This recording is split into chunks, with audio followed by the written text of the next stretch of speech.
On fait de drôles de rencontres sur ce CES 2016. Regardez, DI1, il est là. C'est un robot qui va peut-être arriver bientôt sur votre lieu de travail et qui est là pour vous faire du bien puisqu'il va détecter la pollution.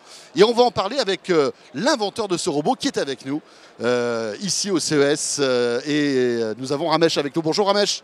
Bonjour. Alors expliquez-nous, ce robot, il est fait pour quoi et comment fonctionne-t-il? Alors il est fait pour s'occuper du bien-être des travailleurs. Il détecte les pollutions de l'environnement et il épure l'air, ce qui permet d'avoir des environnements de travail qui soient complètement assainis. On a la première solution au monde qui permet de garantir la qualité de l'air. Alors comment ça se passe? Il se balade un petit peu partout, dans les open space, etc. Et il analyse l'air en temps réel? Tout à fait, il est doté d'une intelligence artificielle. DI1 est intelligent, il est malin, il est capable de comprendre ce qui se passe, d'éviter les gens, de naviguer. Et puis ensuite, il fait son service discrètement, sans parler à personne.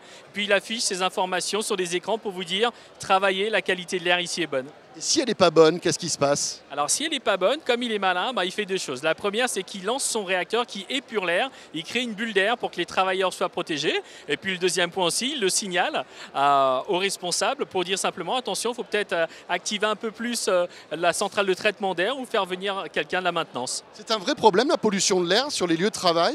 Absolument. On a des études de l'OMS qui signalent que la qualité de l'air, c'est un des effets dévastateurs du global warming, du réchauffement de la planète. Donc c'est un vrai problème avec des vraies pathologies. Donc maintenant, on sait que ça fait baisser la productivité, ça augmente l'absentéisme. Donc on a des vraies données qui justifient de faire attention à la qualité de l'air. Une question aussi concernant le prix, la disponibilité. Vous avez passé un accord avec Engie aussi qui est rentré dans votre capital, c'est ça? Tout à fait. Alors, on a annoncé il y a quelques jours que Engie allait rentrer au capital de Partnering Robotics.